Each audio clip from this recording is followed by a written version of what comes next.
பூனையை பார்த்து எலி பயப்பட்டாதான் வாழ முடியும்.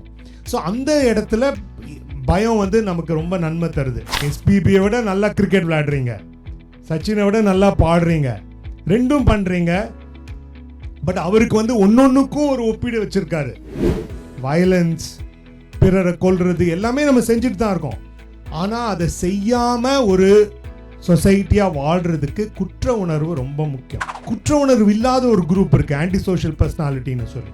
அவங்க கொலை பண்ணால் கூட அவங்களுக்கு குற்ற உணர்வே இருக்காது. கொலை பண்ணுறாங்க, குழந்தைங்க அழுறாங்க, பார்த்தா கூட மறுநாள் போய் அடுத்தது யாரை கொல்லணும்னு கேட்பாங்க.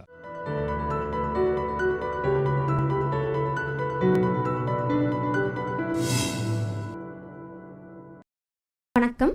இப்போது இளைஞர்கள் உங்கள் பயங்களை வெல்லுங்கள், பிறகு வாழ்வில் வெல்லலாம் என்ற தலைப்பில் உரையாட டாக்டர் எஸ் மோகன்ராஜ் அவர்களை அன்போடு அழைக்கிறோம். Good morning. முதல்வருக்கும் இந்த விழாவை ஏற்பாடு செய்த மனுஷபுத்திரன் அவர்களுக்கும் நன்றி. இந்த மாதிரி ஒரு நிறைய இளைஞர்களோட பேசுகிறதுக்கு ஒரு வாய்ப்பாக இருக்குது. என்னோடது வந்து சார் இப்போ பேசின சிவபாலன் இளங்கோவன் பேசினதோட தொடர்ச்சியாக தான் இருக்கும். ஏன்னா ஒரே விஷயத்தை பற்றி பேசுகிறோம், அதோட தொடர்ச்சியாக இருக்கும். ஸோ பொதுவாக நான் என்ன பேச போகிறேன்னா, பயம்னா என்ன, எனக்கு என்ன வேணும்னா நான் பேசுகிறத விட உங்களுக்கு என்ன வேணுமோ அதை பற்றி பேசுகிறேன். அதனால் முதல்ல கொஞ்ச நேரம் சில விஷயங்களை பேசிட்டு அதுக்கப்புறம் நீங்கள் எதை பற்றி பேசணும்னு நினைக்கிறீங்களோ அதை பற்றி பேசலாம். சரிங்களா? Next slide sir. ஸோ பயம், இப்போது சில விஷயங்கள் வந்து சாரே சொல்லி கொடுத்துட்டாரு. என்னோட கேள்வி, பயம் இருந்தால் பயத்தினால நன்மையா இல்லை தீமையா? இப்போ இது வந்து நீங்கள் சொல்லும்போது எனக்கு சரியாக கேட்காது. அதனால நீங்கள் என்ன பண்ணுங்கள் சார், அந்த மென்டிமீட்டர் போயிடுங்க. ஒரே நிமிஷம். நீங்கள் எவ்வளோ பேர் நன்மை சொல்கிறீங்க, எவ்வளோ பேர் தீமை சொல்கிறீங்கன்னு பார்த்துடலாம். இதுலேருந்து வெளியே வந்துடுங்க சார். வெளியே வந்துட்டு மென்டிமீட்டர் போயிடுங்க. எல்லாரும் மொபைல் வச்சுருக்கீங்கல்ல? சரி. இப்போது உங்கள் மொபைலில் menti.com menti.com போங்க. menti.com போயிட்டு குறியீடு தெரியுதான்னு தெரில, 47793779 சார் ப்ரெசன்ட் போடுங்க சார். ஃபுல் ஸ்க்ரீன் ஆகும். ப்ரெசன்ட் போடுங்க. இன்னும் போடல. ஒரே நிமிஷம். இப்போ இந்த menti.com போயிட்டு இந்த குறியீடை போடுங்க, 47793779 போட்டிங்கன்னா இதே கேள்வி உங்கள் மொபைலில் வரும். அதில் நீங்கள் எல்லோரும் வாக்களிச்சிருக்கீங்களா?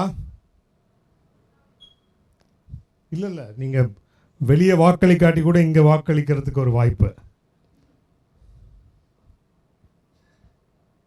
இப்போ தான் ஆரம்பிச்சிருக்காங்க. ரொம்ப நேரம் ஆகாதே இது.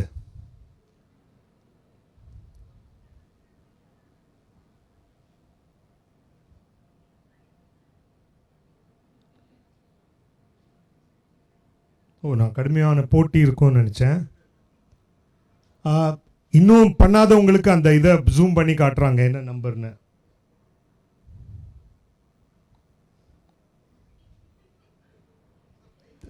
சார், ஓ, நன்மை தீமையை விட லைக் ரொம்ப இருக்குங்கிறாரு சார். பா சீக்கிரம் ஓட்டு போடுங்க, அடுத்ததுக்கு போகலாம்.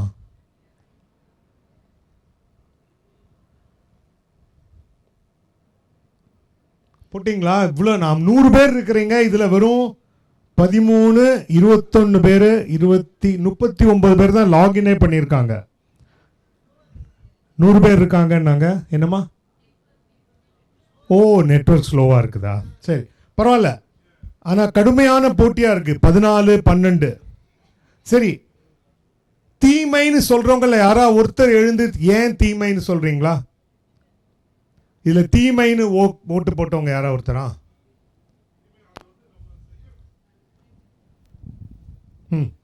அது வந்து ஒரு ஷைனஸை கொண்டாந்து நம்ம செய்யணும் இருக்கிற காரியத்தை செய்ய விடாமல் பண்ணி நம்மளோட இன்ட்ரோவர்ட்டட் ஆகுது. சரி, வேற யாராவது தீமைன்னு சொன்னவங்க யாராவது ஒருத்தர்? சரி, நன்மைன்னு வாக்களிச்சவங்க யாராவது ஏன் நன்மை சொல்றீங்களா? சொல்லுங்க சார்.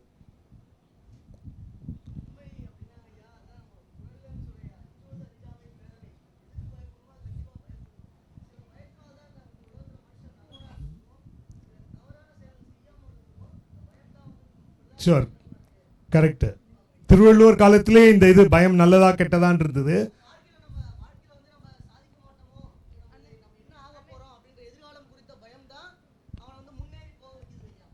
ஆமாம், உண்மை சார். இப்போ பயம் வந்து தேவை. பயம் வந்து ஒரு முக்கியமான ஒரு எமோஷன். ஏன்னா நம்மளை பாதுகாக்கிறதுக்கு பயம் உதவுது. பட் ஏன் நம்ம பயத்தை வெல்லுங்கள்னா அதுக்கு வருவோம். பயம் வந்து பாதுகாக்க உதவுது. எப்படின்னா, உங்களுக்கு இப்போ நான் பேசிகிட்டு இருக்கேன், நான் பெரிய பயமே இல்லாதவன் அப்படிங்கிற, இங்கேருந்து ஒரு பாம்பு வந்துச்சுன்னா, இல்லை நான் பெரிய தைரியசாலி, பாம்பெல்லாம் எனக்கு ப்ராப்ளம் இல்லைன்னா அவ்வளோதான், இன்றைக்கி இல்லை கடைசி நாள். அதனால் கொஞ்சமாவது பயம் இருக்கணும். இப்போ ஒரு லேபில் வந்து அந்த புரோட்டீன் நாக் டவுன் எக்ஸ்பெரிமெண்ட்னு ஒன்று இருக்குது. அதாவது பயத்துக்கு காரணமான சில புரோட்டீன் பிரெயினில் இருக்குது. அதை வந்து கம்ப்ளீட்டாக ஒரு மருந்து கொடுத்து இல்லாமல் பண்ணிடலாம். ஸோ எலிகளை வச்சு ரிசர்ச் நடக்குதுன்னு வச்சுக்கோங்க. அதில் ஒரு எலி, அதுக்கு பயமே போயிடுச்சு அதோடைய அந்த மெடிசன் கொடுத்து. அந்த எலி லேப்லேருந்து தப்பிச்சு வெளியே வந்துருச்சு. வெளியே வந்து ஒரு பூனை இருக்குது. என்ன நடக்கும்? என்னங்க, இந்த எலி போய் தட்டி ஹாய் ப்ரோ என்ன பண்ணுறேன்னு டாம் அண்ட் ஜெர்ரி மாதிரி கேட்கும். ஏன்னா அதுக்கு பயப்படணும்னு தெரியாது பூனையை பார்த்து. ஸோ பூனையை பார்த்து எலி பயப்பட்டாதான் வாழ முடியும். ஸோ அந்த இடத்துல பயம் வந்து நமக்கு ரொம்ப நன்மை தருது. பட் ஏன் நம்ம பயத்தை வெல்லணும்னு சொல்கிறோன்னா, சில நேரம் நீங்கள் அஞ்சுமை, இன்னொரு தடவை சொல்லுங்கள் சார், அஞ்சுதல், அஞ்சுவது, எதை பார்த்து பயப்படணும், எவ்வளோ பயப்படணும். அதாவது பயப்படுறோம், பாம்பை பார்த்துட்டு உடனே கண்ணு மணி தெரியாமல் ஓடி போய் படியில் விழுந்து எலும்பு முறிஞ்சுன்னா அதுவும் பேதமை தான். ஸோ உங்களுக்கு எதை பார்த்து பயப்படணும், எவ்வளோ பயப்படணும்னு இருக்குது. ஸோ எல்லா விஷயங்களையும் பயப்பட வேண்டாம், பயப்பட வேண்டிய விஷயங்களை பயப்படணும். ஸோ அந்த வகையில் உங்களுக்கு இன்னுமா ஓட்டு போடுறீங்க. அந்த வகையில் நன்மைகளும் இருக்குது. சார் சொன்னார் இல்லையா, பரீட்சையை பற்றி உனக்கு இன்னும் கொஞ்சம் கூட பயம் இல்லையான்னு. ஸோ அந்த பயம் தேவை. எப்போ? பரீட்சைக்கு ஒரு வாரம் 2 வாரம் முன்னாடி. அப்போல்லாம் பயப்படாமல் அன்னைக்கு பயந்தோன்னா அங்கே போய் சரியாக கூட எழுத முடியாது. சிலவங்க வந்து பரீட்சை அன்னைக்கு பயந்து போய் இல்லை நான் அடுத்த தடவை எழுதிக்கிறேன், அடுத்த 6 மாதம் கழிஞ்சு, இதனால் முடியாதும்பாங்க. சிலவங்க பயந்துக்கிட்டே போய் அங்கே போய் தேர்வில் போய் பேப்பர் பார்ப்பாங்க. 12 கேள்வியில் 10 நல்லா தெரியும், 2 தெரியாது. ஐயோ 2 தெரியலன்னு பயத்தில் 10ஐயும் சொதுப்புறவங்க இருக்காங்க. ஸோ உங்களுக்கு பயம் எங்கே இருக்கணும், எப்போ வரணும், எவ்வளோ வரணுங்கிறது இருக்குது. திருப்பி ப்ரெசன்டேஷனுக்கு போங்க.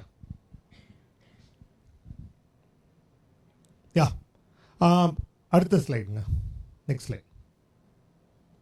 சரி, அழுத்தம். நீங்கள் ஸ்ட்ரெஸ் பற்றி கேட்டீங்க, சார்கிட்டையும் கேட்டீங்க, அதோட தொடர்ச்சி தான் அழுத்தம்னா என்னன்னு. அழுத்தம்னா என்ன உங்களை பொறுத்த வரைக்கும்? அழுத்தம்னா என்ன? என்னங்க? எதிர்பார்ப்புகள். அழுத்தம், ஸ்ட்ரெஸ்ஸோட டெஃபினிஷன் என்னன்னா, next slide sir, next slide. ஸ்ட்ரெஸ்ஸோட டெஃபினிஷன் என்னன்னா, நம்ம எல்லாருமே ஒரு இக்குலிபிரியம், ஒரு அமைதியாக இருக்க விரும்புகிறோம். தனி மனிதனாலும் சரி, குழுவாகவும் சரி, எல்லா விதத்துலையும். தேங்க்ஸ் சார், நான் லிங்க் அனுப்புகிறேன் உங்களுக்கு.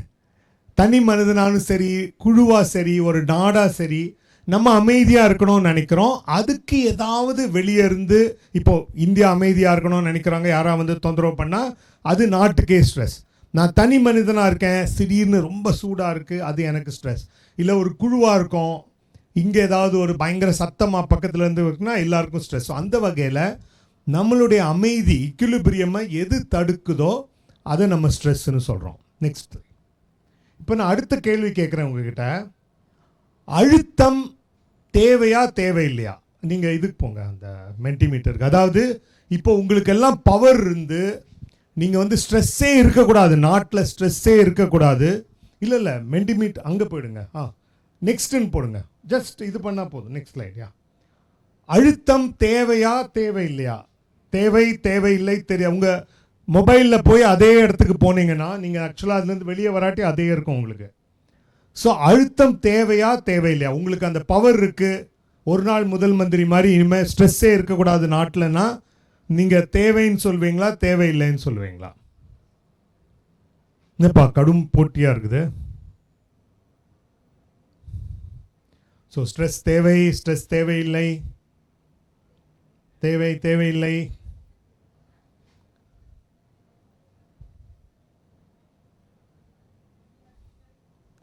என்னங்க என்னாச்சு? 100 பேர் 69 பேர் தான் லாகினே பண்ணியிருக்கீங்க. 100க்கு மேலே இருக்கீங்க. இங்கே 69ல் 46 பேர் தான் போட்டிருக்கீங்க. லாகின் பண்ண பிறகு ஓட்டு போடல. சீக்கிரம் போட்டிங்கன்னா சீக்கிரம் போகலாம் அடுத்ததுக்கு.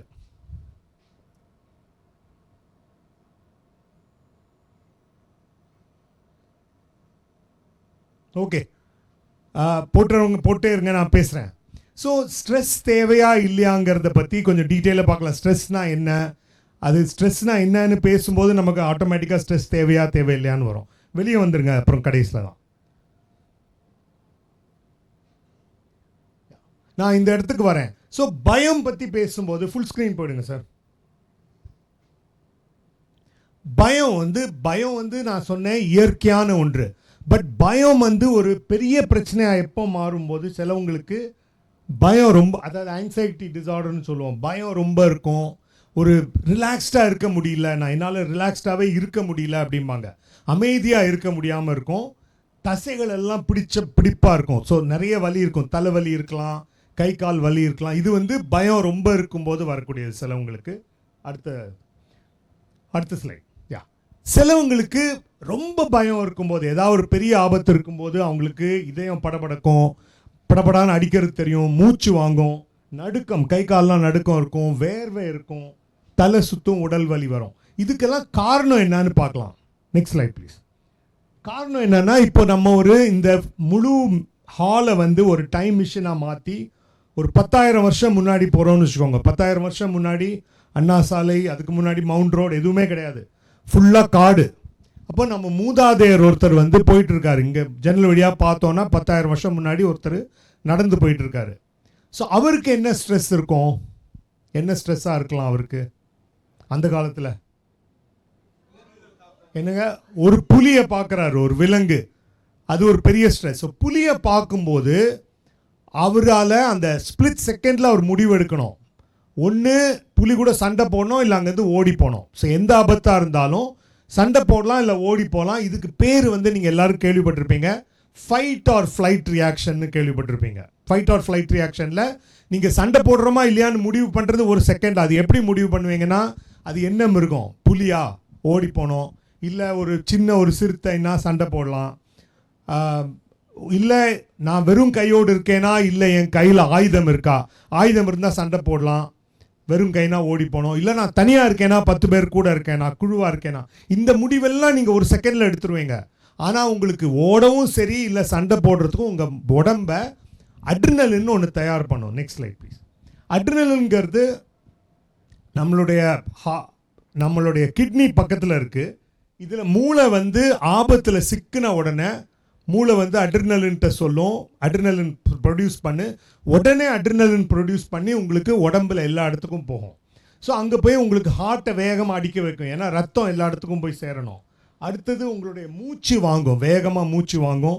ஸோ உங்களுக்கு மூச்சு எல்லா இடத்துக்கும் சேரணும். உங்களுடைய இரத்த குழாய்கள் சுருங்கும், ஏன்னா அதே அளவு 5 லிட்டர் பிளட், பட் அந்த இரத்த குழாய் சுருங்கும் போது ரத்தம் சீக்கிரம் போய் எல்லா இடத்துலையும் சேரும்.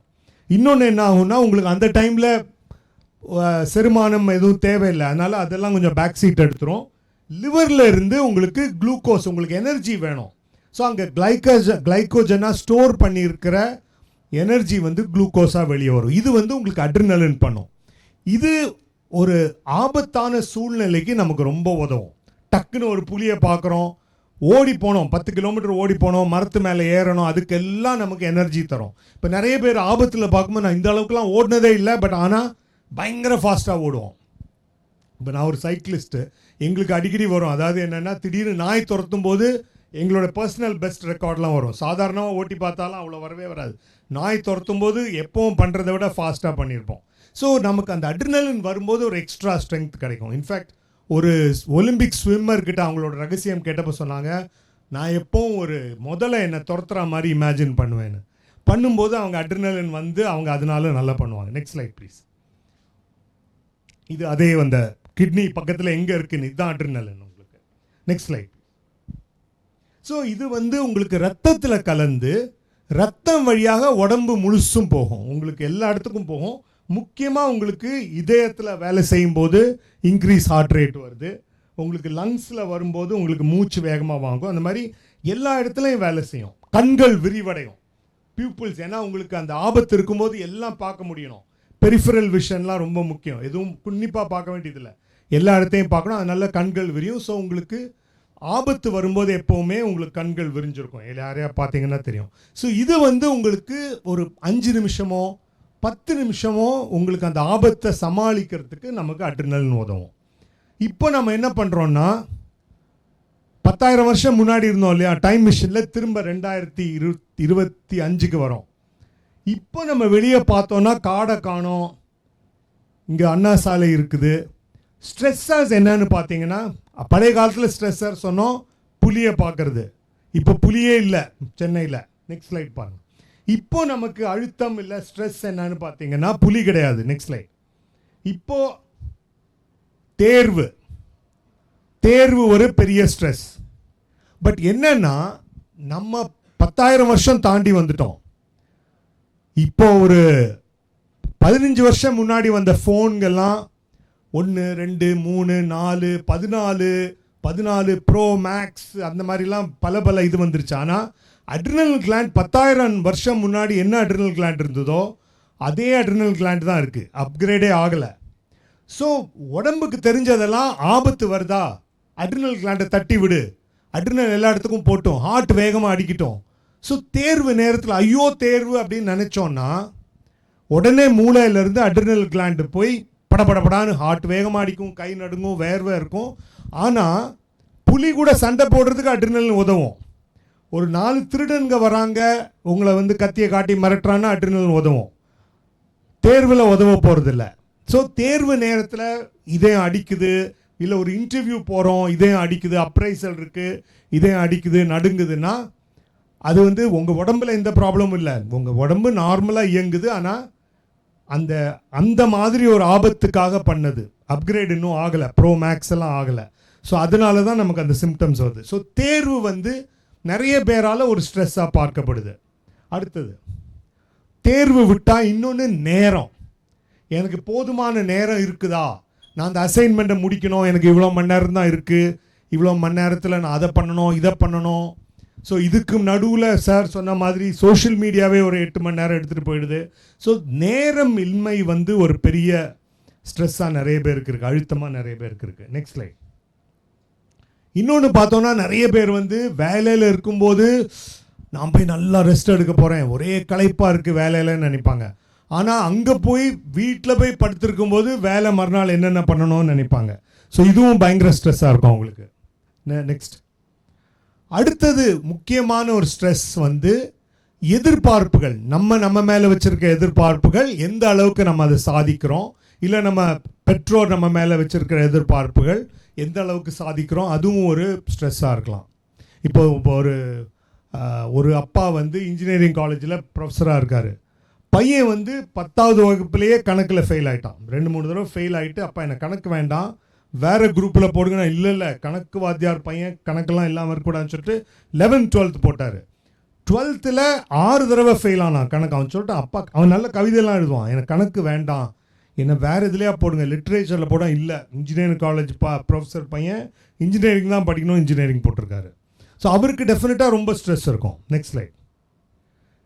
இன்னொரு மேஜர் ஸ்ட்ரெஸ் வந்து இப்போது இளைஞர்கள் நடுவில், இளைஞர்களில் வயசானவங்களுக்கும் கூட தாழ்வு மனப்பான்மை. நான் வந்து சரியில்லை, நான் பத்தாது, என்னோட திறமை போதாது அப்படின்னு நினைக்கிறது நிறைய பேருக்கு. அதில் நிறைய பேர் எப்படின்னா, நான் சரியாக பேசலை, நான் பேசினா கேலி பண்ணுவாங்கன்னு பேசாமலே இருப்பாங்க. இல்லை ஆங்கிலம் தெரியாது, நம்ம ஊரில் அது ஒரு ஆங்கிலம் தெரியலன்னு ஏதோ முட்டாள் மாதிரி.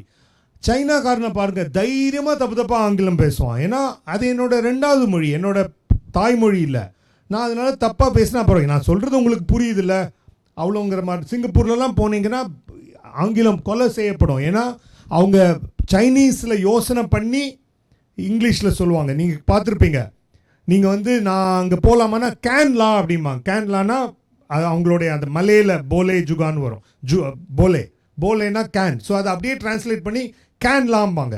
ஒன்றா இதையும் பண்ணலாமா, ஆல்சோ கேன் அப்படிம்பாங்க. நிறைய பேர் உங்களுக்கு சைனீஸ் ஃப்ரெண்ட்ஸ் இருந்தால் தெரியும், சைனீஸ் ஆர் மலே ஃப்ரெண்ட்ஸ். ஸோ அவங்க வந்து இது நான் ஆல்சோ கேன்ங்கிறதுக்கு சரியான இங்கிலீஷ் இல்லைன்னா நினைக்கிறதே இல்லை. ஆனால் நம்ம ஊரில் ஒரு சின்ன ஒரு இங்கிலீஷில் தப்பு கிராமர் பண்ணால் எல்லாரும் அவங்கள பார்த்து சிரிப்பாங்க. சிரிக்கவே வேண்டாம். உங்களுக்கு புரிய வைக்க முடியுதா, புரிய வைக்க முடிஞ்சால் தைரியமாக பேசுங்க. பேச பேச நீங்கள் கரெக்ட் பண்ணிப்பீங்க. நீங்கள் தப்பாக பேசினாலும் பரவாயில்ல. நிறைய பேர் எனக்கு ஆங்கில புலமை இல்லை, பேச்சு புலமை இல்லைன்னு சொல்லிட்டு பேசாமலே விட்டுருவாங்க. அவங்க ஆஃபீஸில் மீட்டிங் நடக்கும், பேசினா எல்லாம் சிரிப்பாங்கன்னு பேசாமல் விட்டுருவாங்க. நல்ல ஐடியா அவங்களுக்கு இருக்கும், பட் அந்த ஐடியா வந்து சொன்னால் சிரிப்பாங்க. ஏன்னா நம்ம ஊரில் சிரிக்கவும் செய்வாங்க, அது தேவையே கிடையாது. ஸோ ஆங்கிலத்தினை பற்றி ஒரு தாழ்வு மனப்பான்மை இல்லை, எனக்கு ரொம்ப தெரியாது. யாருமே ரொம்ப தெரிஞ்சுட்டு வரல பிறக்கும் போதே, எல்லாரும் கற்றுக்குறாங்க. அதனால் உங்களுக்கு தெரிஞ்ச விஷயங்களை பேசலாம் மீட்டிங்கில். இது ஒரு மேஜர் ஸ்ட்ரெஸ் தாழ்வு மனப்பான்மையினால். இந்த தாழ்வு மனப்பான்மையில் இன்னொன்று இருக்குது. சிலவங்க வந்து தங்களை கம்பேர் பண்ணிப்பாங்க, ஒப்பிட்டு பார்த்து ஐயோ நான் வந்து அந்த அளவுக்கு இல்லை. ஒரு கிரிக்கெட் பிளேயர் எனக்கு ஒரு கிரிக்கெட் பிளேயர்னால் ஒரு அளவுக்கு ஸ்டேட்டில் விளையாடுற அளவுக்கு பயிற்சி பெற்ற நல்ல பிளேயர். பேஷண்ட்டாக வந்து சொல்கிறாரு, என்ன விளையாடி என்ன பிரயோஜனம், நான் ஷேவாக் மாதிரி இல்லையா. அப்போ ஷேவாக்லாம் உச்சத்தில் இருந்த நேரம், ஷேவாக் மாதிரி விளையாடி என்ன பிரயோஜனங்கிறாரு. சரி, இவர் கம்பேர் பண்ணுறது ஷேவாக் கூட பண்ணிவிட்டு நான் வந்து எதுக்குமே லாயக்கு இல்லாதவன், ஆனால் நல்லா விளையாடிட்டுருக்கார், ராஞ்சி அளவுக்கு விளையாடிட்டுருக்காரு, ஆனால் அவர் மனசில் நான் எதுக்குமே லாயக்கில்லை. நான் உன்னை விளையாட்டுக்கு சொன்னேன், அவர் வந்து பாடுவாருன்னு சொன்னார்.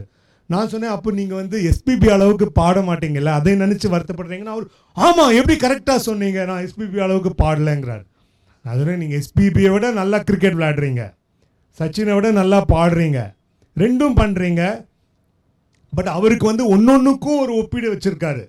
ஸோ அவர் வந்து எப்போவுமே ஒப்பிட்டு பார்த்து ஸ்ட்ரெஸ்டாக தான் இருப்பார். ஸோ நான் எப்போவுமே சொல்கிறது, ஒப்பிட்டு ஸ்ட்ரெஸ் ஆகிறத விட ஒருத்தர் நல்லா பண்ணுறாருன்னா அதை பார்த்து இன்ஸ்பயர் ஆகலாம். இப்போ எஸ்பிபி கிட்ட என்ன பார்த்து நீங்கள் படிக்கலான்னா, எப்படி ஒருத்தர் பேஷனேட்டாக இருக்க முடியும், தான் தேர்ந்த தொழிலில் அவ்வளோ பேஷனேட்டாக இருந்தால் நீங்கள் எஸ்பிபி மாதிரி எல்லாத்துலேயும் இருக்கலாம்.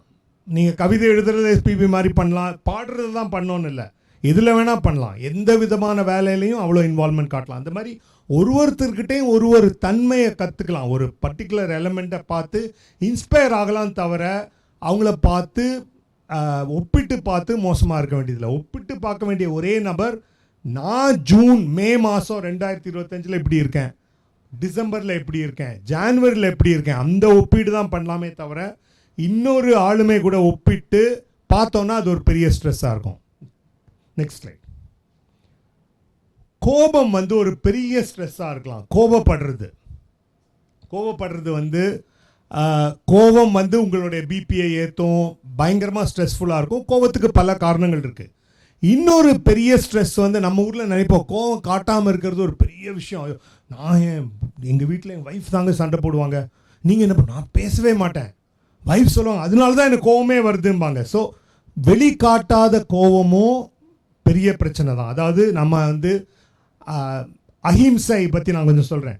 ஸோ கோபம் வந்து ஏன் ஸ்ட்ரெஸ் வருதுன்னா, கோபத்தினால எதுவுமே நடக்க போகிறதில்ல. கோபத்தினால உங்கள் ஃபிசியாலஜி மாறும். ப்ளஸ் நீங்கள் கோவப்படுறது எதுக்காக, ஏதோ நம்ம சொல்ல வரதை புரிஞ்சுக்க மாட்டேங்கிறாங்கன்னு கோவப்படுறீங்க. பட் கோவப்படும் போது எதிரில் இருக்கிறவங்க டிஃபென்ஸுக்கு போயிடுவாங்க, எதுவுமே அவங்க தலையில் கேட்காது, இல்லை அவங்க பதில் கற்றுவாங்க, எதுவும் நீங்கள் சொல்ல போகிறத கேட்க போகிறதில்ல. So it's futile. ப்ளஸ் கோபத்தினால நிறைய உடம்புல மாற்றங்கள் ஏற்படும். ஸோ அந்த வகையில் வேஸ்ட்டு. கோவத்தை காட்டாமல் அடக்கிறதும் வேஸ்ட்டு. அடக்கி வைக்கிற கோவத்தினால நிறைய பிரச்சனை வரும். ஏன்னா அடக்கி வைப்பீங்க, ஒரு 10 மணி நேரம் கழித்து மோஸ்ட் இன்அப்ராப்ரியேட் டைம் வெளியே வரும். ஸோ அந்த வகையில் கோவத்தை நம்ம என்ன பண்ணோம்னா சேனலைஸ் பண்ணலாம். அதை வந்து கோவத்தை வெளிக்காட்டணும், யாருக்கும் டேமேஜ் இல்லாமல். அது இன்னொரு நாள் டீட்டெயிலாக அதை பற்றி பேசலாம், எப்படி கோவத்தை சேனலைஸ் பண்ணுறதுங்க. Next slide please. இன்னொரு பெரிய பிரச்சனை வந்து நிறைய பேருக்கு, இது இளைஞர்களுக்கு மட்டும் இல்லை எல்லாருக்குமே, குற்ற உணர்வு. நம்ம ஏதோ ஒரு வகையில் குற்றம் பண்ணிட்டோம், நான் பண்ணது ரொம்ப தப்பு. கொஞ்சம் முன்னாடி கூட ஒருத்தர் கேட்டார், அதாவது நான் 5 வருஷம் முன்னாடி பண்ணது தப்பு. அது வந்து நம்மளுடைய வளர்ச்சியை காட்டுது. ஆனால் நிறைய பேர் வந்து அளவுக்கு அதிகமாக குற்ற உணர்வு இருக்கும்.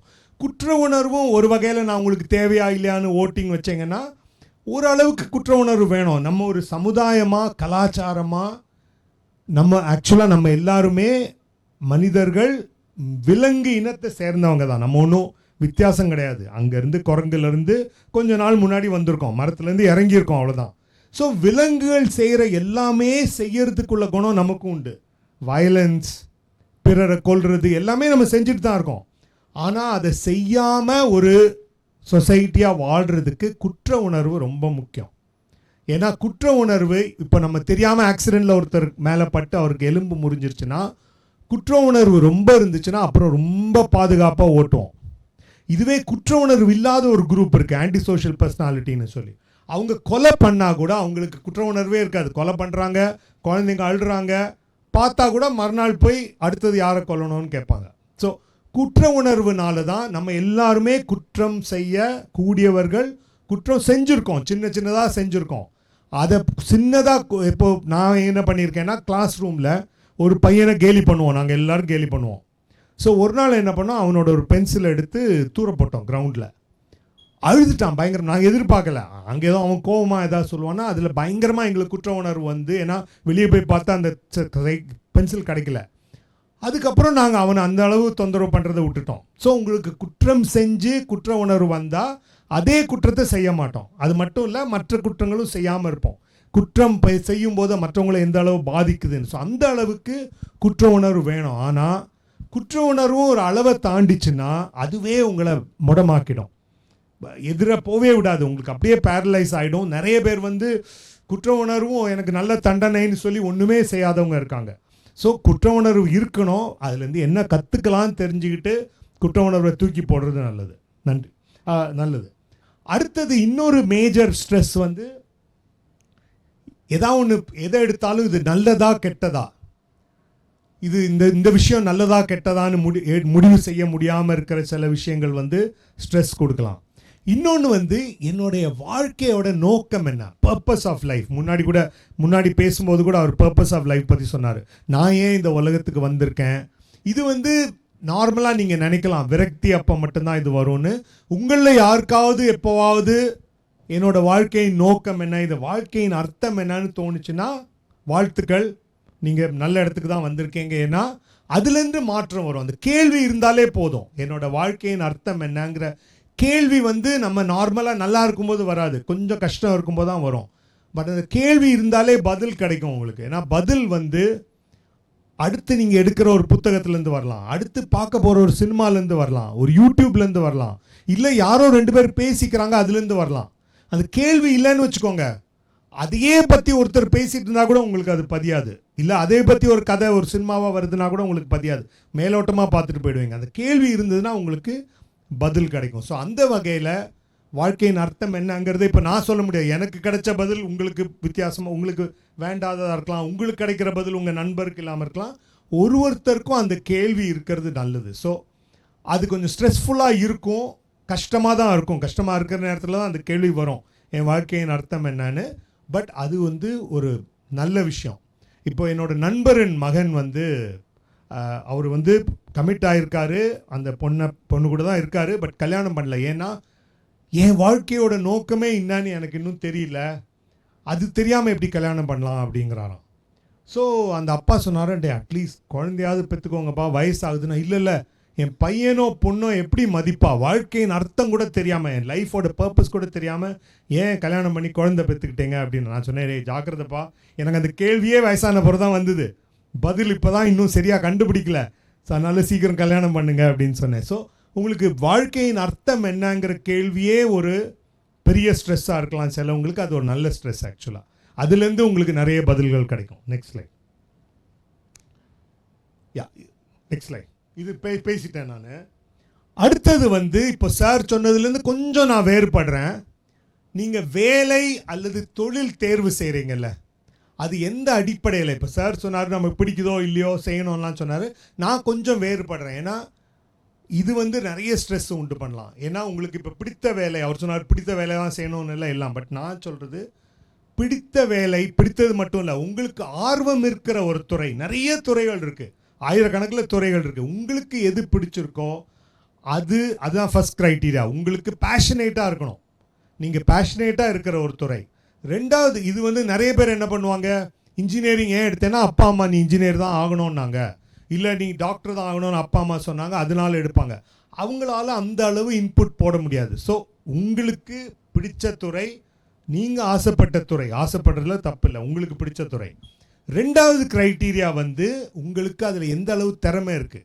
இப்போ எனக்கு வந்து பாடுறது ரொம்ப பிடிக்கும், ஆனால் எனக்கு பாடுற திறமை இல்லைன்னு தெரியும். ஆனால் நான் வந்து ப்ளேபேக் சிங்கர் ஆக போகிறேன்னா ரொம்ப ஸ்ட்ரெஸ் ஆகும். ஸோ உங்களுக்கு பிடிச்சிருக்கணும், ப்ளஸ் உங்களுக்கு அதில் திறமை இருக்கணும். ஸோ அது உங்களுக்கு பல துறைகள் 10 துறைகள் பிடிக்கலாம், அதில் 2ல் உங்களுக்கு திறமை இருக்கலாம். ஸோ நீங்கள் எது உங்களுக்கு பேஷனேட்டாக இருக்குது, எது பிடிச்சிருக்கு, அதில் எந்த அளவு திறமை இருக்குது. ஏன்னா உங்களுக்கு பிடிச்சிருந்தாலே திறமையை வளர்த்துக்கலாம். திறமையே இல்லாட்டி கூட இப்போ உங்களுக்கு ட்ராயிங் பிடிச்சிருக்குன்னா நீங்கள் கொஞ்சம் ட்ராயிங் தெரிஞ்சால் கூட வளர்த்துக்கலாம்.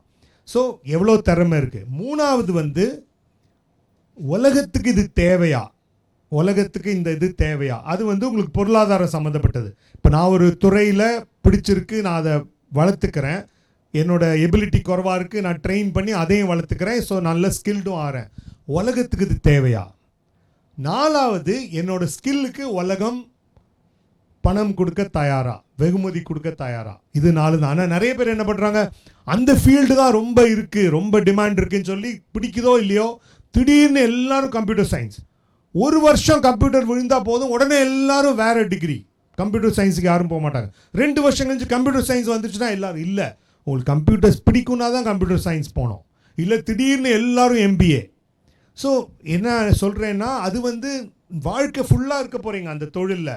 அப்படி இருக்கும்போது நீங்கள் மார்க்கெட் ட்ரெண்டை பார்க்குறத விட எனக்கு பிடிச்சிருக்கா, ஏன்னா என்னோட நம்பிக்கை உங்களுக்கு பிடிச்சிருந்தா முழு திருப்தியோ முழு ஈடுபாடோடு உழைப்பு இருந்ததுன்னா எந்த தொழிலையும் நீ நல்லாகலாம். முன்னாடி பார்த்தீங்கன்னா 4 தொழில் தான் இருந்தது. நான் சொல்கிறது 90ல் ஒருத்தர் வந்து இது சொல்லுவாங்க, இந்த காமெடியன்ஸ் எல்லாம் ஸ்டாண்டப் காமெடியில் சொல்லுவாங்க, you can either be a doctor, engineer, lawyer or nobody அப்படிம்பாங்க. அப்போல்லாம் அப்பா அம்மாங்களாம் அப்படி தான் யோசிச்சாங்க. இப்போ அப்படி இல்லை, எல்லா துறையிலும் நல்லா இருக்காங்க. நீங்கள் பார்த்தீங்கன்னா நல்லா தெரியப்படுற துறையில் இருக்கிறவங்கெல்லாம் இந்த நாளில் கிடையாது, எவ்வளோ துறையில் இருக்காங்க, கலைத்துறையில் இருக்காங்க. இப்போ கலைத்துறை ஆசைப்படுறவங்க சொல்லலாம், கலைத்துறையில் டக்குன்னு வெற்றி பெற்ற முடியாது, ரொம்ப நாள் ஆகும். அப்படி இருக்கிறவங்களுக்கு வேலையை நீங்கள் தீர்மானம் செய்கிறது.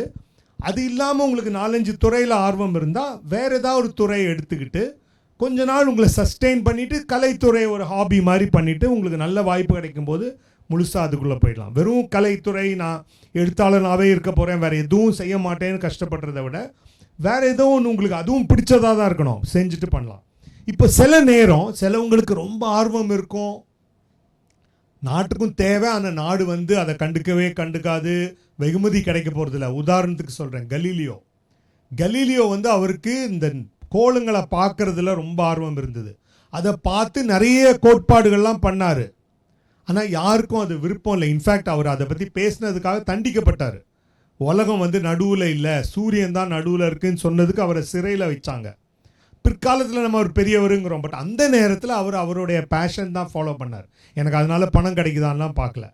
இன்னும் சிலவங்க இருக்காங்க, எனக்கு சீனியர்ஸ் கொஞ்சம் பேர், 2 டாக்டர்ஸ் வந்து ஒரு இந்த ட்ரைபல் ஏரியாவில் போய் தர்மபுரியில் அவங்க மலைவாழ் மக்களிடையே வேலை செய்கிறாங்க.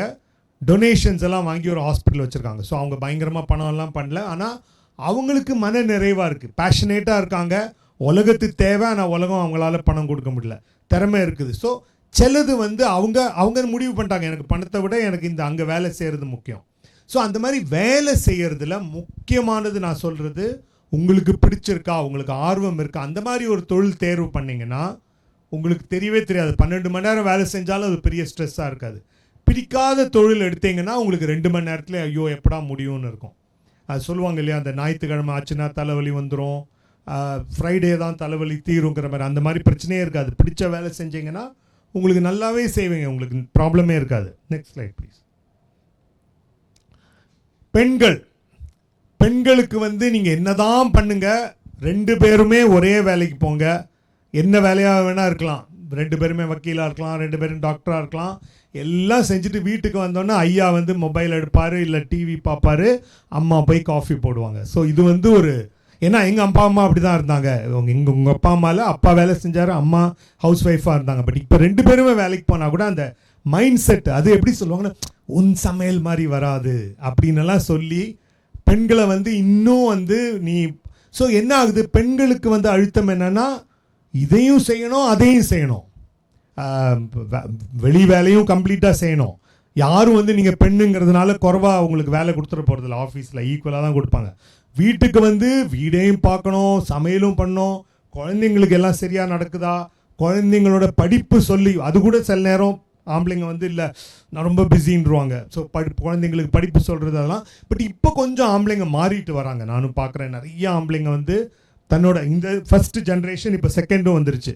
ஆம்பளைங்க நிறைய வேலைகள் செய்கிறது. அது அப்படி ஒரு துணை கிடச்சதுன்னா நல்லது. இல்லாட்டி பெண்களுக்கு இன்னும் ரொம்பவே அழுத்தங்கள் இருக்குது. ஏன்னா ரெண்டுமே ஃபுல்ஃபில் பண்ணணும். Next line. அழுத்தம் தேவையா? நான் முன்னாடி கேட்டேன், அதில் யார் ஓட்டு ரொம்ப இருந்தது? அழுத்தம் தேவை தானே ரொம்ப இருந்தது, தேவை இல்லை தான் ரொம்ப இருந்ததா? ஆக்சுவலாக அழுத்தம் தேவை. அதுவும் இதே மாதிரி எதுவுமே அளவுக்கு மிஞ்சினா அமிர்தமும் நஞ்சு மாதிரி. Next line. உங்களுக்கு அழுத்தம் குறைவாக இருக்கும்போது, அழுத்தம் ரொம்ப குறைவாக இருக்குன்னு வச்சுக்கோங்களேன். இப்போ நான் சொல்கிறேன், இன்றைக்கி நீங்கள் எல்லோரும் வீட்டுக்கு போய் இன்றைக்கி நடந்த 4 லெக்சர்ஸையும் ஒரு கட்டுரையாக எழுதி நாளைக்கு கொடுங்க அப்படின்னு சொன்னால், நாளைக்கு கொடுங்கன்னா எல்லோரும் பண்ணுவீங்க. அடுத்த மாதத்துக்குள்ளே கொடுங்கன்னு சொன்னால் எவ்வளோ பேர் இன்றைக்கி போய் பாதர் பண்ணுவீங்க? ஸோ உங்களுக்கு அழுத்தமே இல்லைன்னா ரஸ்ட் துருவு பிடிச்சிட்டு இருப்பீங்க. உங்களுக்கு எதுவுமே இன்ட்ரெஸ்டே இருக்காது. சப்போஸ் ஆஃபீஸில் இருக்கீங்க, ஒன்றுமே வேலையே அலாட் பண்ணல, பெஞ்சில் இருக்கீங்கன்னா போர்டு ஆகும், பயங்கர போர்டாக இருக்கும். என்னடா நீங்கள் சொல்லுவீங்க ஐயோ வேலைப்பழு, பட் வேலை இல்லாமல் ஆஃபீஸில் பெஞ்சில் உட்காருதுங்கிறது அவ்வளோ பெரிய பழுவாக இருக்கும். ஸோ உங்களுக்கு அழுத்தம் இல்லைனாலும் ரொம்ப ஸ்ட்ரெஸ் இருக்கும். அடுத்தது கொஞ்சம் கொஞ்சமாக அழுத்தம் அதிகரிக்கும் போது பார்த்தீங்கன்னா கொஞ்சம் கொஞ்சமாக உங்களுக்கு ஸ்டிமுலேட் ஆவீங்க, அலர்ட் ஆவீங்க, ரொம்ப டெசிசிவாக உங்களால் டெசிஷன் எடுக்க முடியும், க்ரியேட்டிவ் ஆகிடுவீங்க. நிறைய பேர் உங்களுக்கு தெரிஞ்சிருக்கும், உங்கள் கிளாஸில் ஒரு ப்ரெசன்டேஷன் பண்ணணும், திங்கக்கிழமை பண்ணணும்னா வியாழக்கிழமை வரைக்கும் ஒரு ஐடியாவும் வராது. ஐயோ நம்ம சொல்லிடலாமா டீச்சர்கிட்ட, என்னால் பண்ண முடியல, என்னால் ஒன்றுமே யோசிக்க முடியல, எதை படித்தாலும் எனக்கு ஒன்றுமே பண்ண முடியலன்னு. ஸோ வியாழக்கிழமை வரை ஒன்றும் பண்ணல, வெள்ளிக்கிழமையும் ஒன்றும் பண்ணல, சனிக்கிழமை ஏதோ கொஞ்சம் வேலை செய்ய ஆரம்பிப்பீங்க, நான் ஒன்றுமே ஓடல. ஞாயிற்றுக்கிழமை சாயங்காலம் பாருங்கள், அப்படி க்ரியேட்டிவாக ஐடியா வரும். அட பாவமே இதெல்லாம் எனக்கு ஏன் வெள்ளிக்கிழமை தோணல, இன்னும் சிறப்பாக பண்ணியிருக்கலாமே. ஞாயிற்றுக்கிழமை அந்த தூங்கிறதுக்கு முன்னாடி பயங்கர க்ரியேட்டிவாக வந்து இதை போய் நான் வேண்டான்னு சொல்லாமல் இருந்தேன்னு சொல்லிட்டு நைட் 2 மணி வரை பண்ணுவோம். ஸோ ஸ்ட்ரெஸ்ஸு வந்து ஆக்சுவலாக உதவும். உங்களுக்கு ஒரு டெட்லைன் இருக்கும்போது ரொம்ப க்ரியேட்டிவாக இருப்பீங்க. நிறைய பேர் யோசிக்காத விஷயம்லாம் அன்றைக்கி தோணும். ஸோ இந்த ஜோனுக்கு பேர் ஜோன் ஆஃப் ஆப்டிமல் ஸ்ட்ரெஸ். இந்த ஜோன் ஆஃப் ஆப்டிமல் ஸ்ட்ரெஸ்ஸில் வந்து உங்களுக்கு ரொம்ப திறம்பட வேலை செய்ய முடியும். ஸோ உங்களுக்கு ஒரு டெட்லைன் இருந்ததுன்னா அந்த டைமில் ரொம்பவே நல்லா பண்ணுவீங்க. பட் இதை வந்து நிறைய பேர் தவறாக எடுத்துக்கிட்டு, இப்போது சில பள்ளிகள் இருக்குது, நிறைய ஊரில், நான் பேரெலாம் சொல்ல விரும்பலை, காலையில் எழுந்த உடனே ஃபஸ்ட்டு பீரியடில் ஒரு தேர்வு, அதுக்கப்புறம் தான் கிளாஸ். ஏன் சார் டெய்லி எக்ஸாம் வைக்கிறீங்கன்னா, எக்ஸாம் வச்சாதான் படிப்பாங்க அப்படிம்பாங்க. அப்படி தான் அவங்க புரிஞ்சுக்கிறாங்க. ஸோ அவங்க என்ன சொல்கிறாங்கன்னா, எக்ஸாம் வச்சா படிப்பாங்க, இல்லைன்னா படிக்க மாட்டாங்க. இந்த புரிதல் இருக்குது அவங்களுக்கு. ஆனால் உங்களுக்கு வந்து அழுத்தம் அதிகமாச்சுன்னு வச்சுக்கோங்க, ஒரு லெவலுக்கு மேலே போகும்போது என்ன ஆகுது, அழுத்தம் கூட கூட உங்களுடைய பெர்ஃபார்மன்ஸ் ஆக்சுவலாக குறையும். ஸோ உங்களுக்கு வேலைப்பழு அதிகமாகும்போது முதல்ல உங்களுக்கு ஓவர்லோடுன்னு தோணும். நான் வந்து இல்லை எனக்கு கனமாக இருக்குது, வேலை பழு அதிகமாக இருக்குதுன்னு தோணும். அப்புறமும் அழுத்தம் அதிகமாகிட்டே இருந்தால் உங்களால் முடிவெடுக்க முடியாது, கான்சன்ட்ரேட் பண்ண முடியாது, கோவம் வரும், பயம் வரும், என்னால் முடிக்க முடியுமா, இந்த நேரத்துக்கு முடிக்க முடியுமான்னு வரும். அப்படியே ஆச்சு, ரொம்ப டயர்டாக இருக்கும். அப்படியும் அழுத்தம் தொடர்ந்து இருந்ததுன்னா ஒரு கட்டத்தில் பேர்ன் அவுட்டுன்னு சொல்லுவோம். நம்மளால் எதுவும் பண்ண முடியாமல் பேர்ன் அவுட் ஆகிடும். இப்போ இந்த இந்த இந்த மாதிரி பள்ளிகள் இருக்குது இல்லையா, நானே சொல்கிறேன், நாமக்கல், ராசிபுரம் அந்த மாதிரி இடத்துங்களில் இப்போ என்ன ஆயிடுச்சுன்னா, இந்த வியாதி எல்லா இடத்துக்கும் வந்துருச்சு. ஏன்னா சென்னை பள்ளிகள்லேருந்து குழந்தைங்கள்லாம் கூட்டு போகிறாங்க 10வது வகுப்பில். ஏன்னா இல்லை நாங்கள் ராமக்கல் ராசிபுரத்தில் போடுறோம், அங்கே தான் 100 கிடைக்கும் அப்படிம்பாங்க. அதனால் சென்னை பள்ளிகள் என்ன நினச்சாங்க, நம்ம குழந்தைகளை இழக்க வேண்டாம், நம்மளும் அதே மாதிரி பண்ணுவோம்னு சொல்லி இவங்களும் வந்து டார்ச்சர் வந்து இந்த மாதிரி எக்ஸாம் வந்து உங்களுக்கு எல்லா நாளும் எக்ஸாம், ஞாயிற்றுக்கிழமெல்லாம் படிக்க வைக்கிறது, அந்த மாதிரி இங்கேயே நிறைய பேர் தொடங்கிட்டாங்க. ஸோ நான் முன்னாடி ஒரு கவிதை எழுதியிருக்கேன், நான் காட்டுறேன் அப்புறமா. நாமக்கல் ஒரு தடவை போகும்போது எழுதினேன், இது 100க்கும் பெயர் பெற்ற ஊர், முட்டைக்கும் பெயர் பெற்ற ஊர்னு. ஸோ அப்படி ஆரம்பிக்கும் அது. ஸோ உங்களுக்கு முட்டை பண்ணை அங்கே போனீங்கன்னா பார்க்கலாம், முட்டை பண்ணை இருக்கும், பக்கத்துலேயே ஒரு பள்ளி இருக்கும், இந்த மாதிரி ஒரு பள்ளி. அப்புறம் முட்டை பண்ணை பார்த்தீங்கன்னா எல்லாம் கோழியெல்லாம் அடைச்சி வச்சுருப்பாங்க. அடுத்தது பார்த்தீங்கன்னா பள்ளியிலேயும் ஸ்கூல்லாம் அடைச்சி வச்சுருப்பாங்க. கோழி வந்து விளையாட விட மாட்டாங்க எங்கேயுமே, அது கூண்டுக்குள்ளே தான் இருக்கணும். இந்த குழந்தைங்களும் விளையாடக்கூடாது முழு நேரம். ஸோ அப்படி தான் நான் எழுதியிருந்தேன் அது. ஸோ அது நடக்குது நிறைய இடத்துல. ஸோ இந்த குழந்தைங்களை பார்த்தீங்கன்னா, இப்போ நான் சொன்னது வேலையே இல்லை, ப்ரெஷரே இல்லைன்னா இங்கே இருக்கீங்க. பட் இந்த குழந்தைங்கள பார்த்தா எல்லாம் மலைக்கு அந்த பக்கம் இருக்காங்க. ஓவர்லோட் ஆகி நிறைய பேர் சொல்லுவாங்க முதல் ரிவிஷன் எக்ஸாம் ஒழுங்காக பண்ணால் 3வது ரிவிஷன் எக்ஸாமில் நிறைய தப்பு, ஏன்னா அவங்களுக்கு போர் அடித்து திரும்பி திரும்பி படித்து இங்கே இருக்கிறாங்க. ஸோ நிறைய பேர் இந்த பக்கம் இருக்காங்க. அதே மாதிரி வேலைக்கு சேர்ந்தீங்கன்னா, சேல்ஸ் வேலைக்கு போனீங்கன்னா டார்கெட் நீங்கள் 80% விற்றுட்டீங்கன்னா உங்களை பாராட்டுவாங்க, ஆனால் அடுத்த வருஷமே 88% டார்கெட் வைப்பாங்க.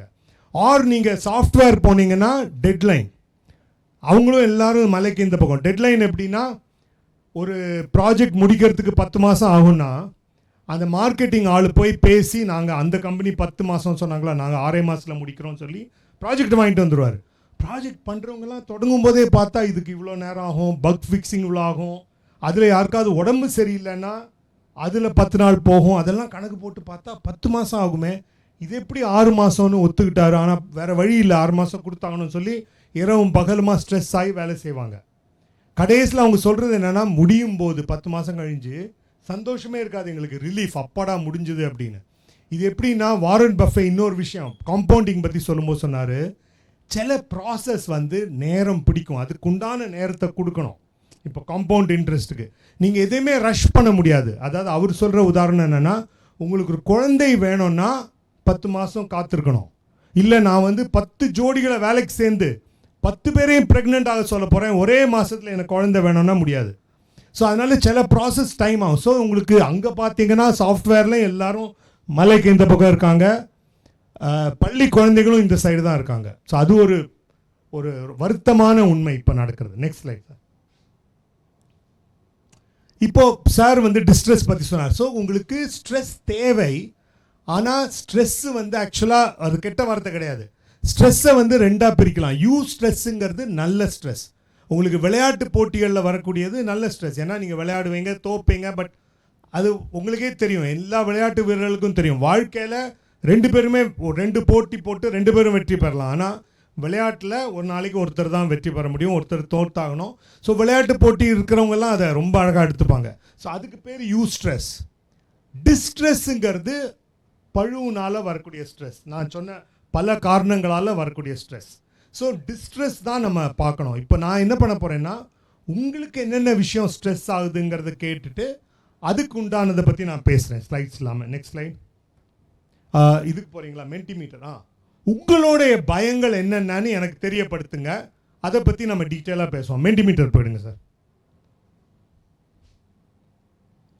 இது வந்து இப்போ அழுத்தம் தேவையா தேவையில்லை 34 பேர் சொன்னீங்க. இப்போ உங்களோட பயங்கள் என்னன்னா, நீங்கள் திருப்பி உங்கள் மொபைலை எடுத்து menti.com போயிட்டு அந்த குறியீட்டை போடுங்க உள்ள 47793779. அதே தான், நீங்கள் அந்த சீன்லேருந்து வெளியே வரலைன்னா அந்த ஸ்க்ரீன்லேயே உங்களுக்கு அடுத்த கேள்வி வந்துடும்.